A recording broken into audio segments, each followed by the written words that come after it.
On God, I've been straight cranking my meat for days, just slapping my hog, just fucking cranking my Johnson, just fucking cranking my hog all day, just slapping my fucking meat. I'm just jerking off so fucking hard. I'm just slapping my meat, just beating it on the street, just fucking coming so hard. Oh, hey, didn't notice you there, gamer. How we doing today? I'm just having a little special down by the drain pipe here, as is my Sunday activity. You wanna hear a story about video games? All right then, kid. Come on into my drain pipe here. Get a little cozy. Before we start this video game story, I got one question to ask you. Is there anything worse for a parent than losing your own child?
Rain World is one of my favorite video games of all time, and I would even consider it one of the best Metroidvania games of all time.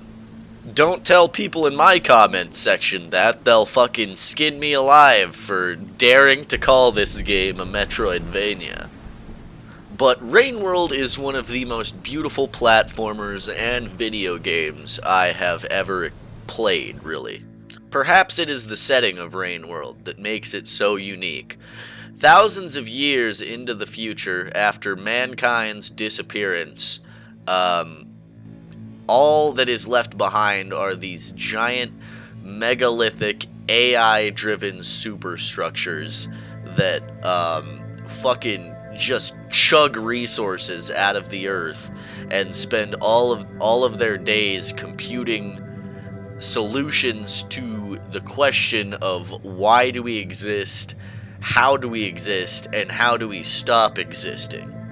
One day, humans just disappeared, and the AI that they left behind were left there to basically just start fucking figuring out the meaning of life. This now disappeared ancient civilization used to be so powerful that they were able to genetically modify a myriad of different creatures for basically upkeep of these giant megalithic AI superstructures known as iterators.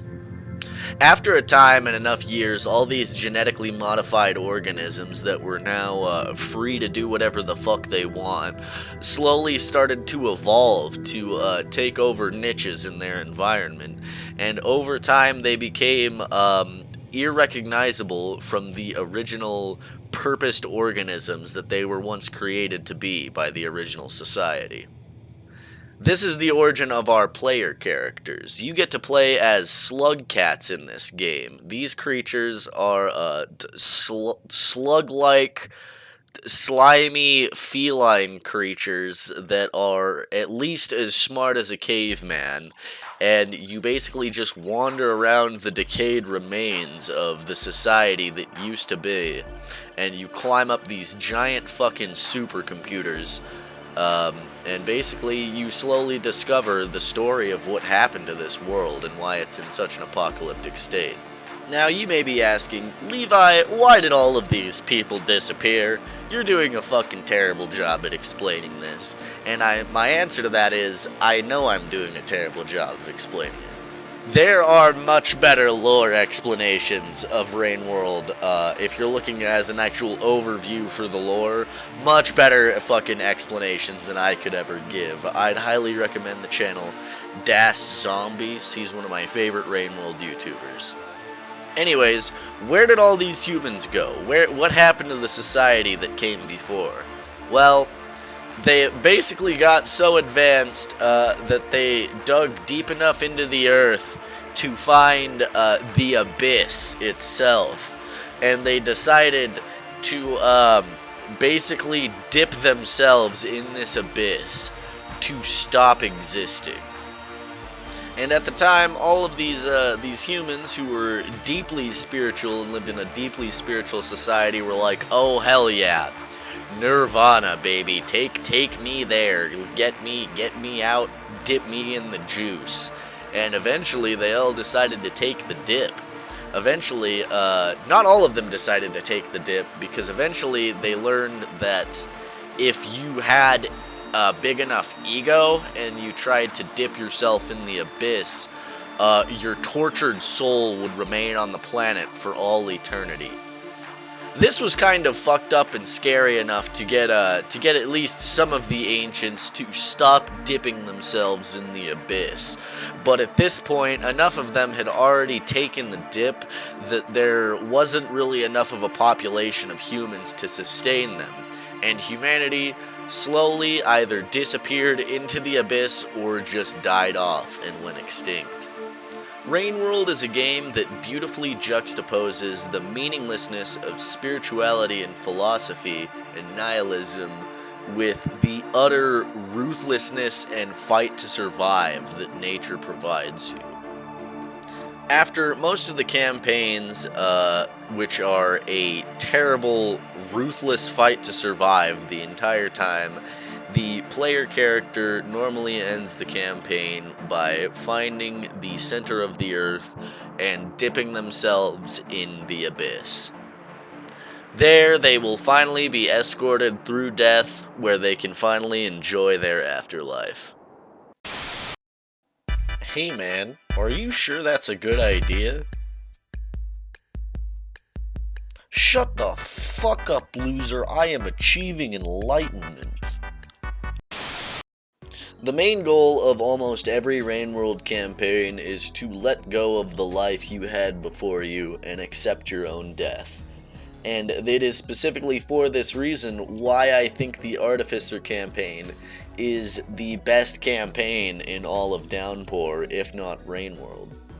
The Artificer campaign intentionally shits on every spiritual theme that this game had, and it does it in the coolest way possible.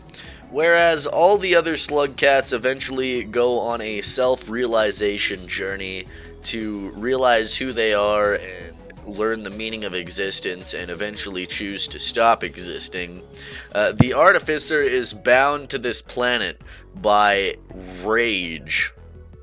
For what is achieving nirvana and peace in the face of not getting revenge for your children's deaths?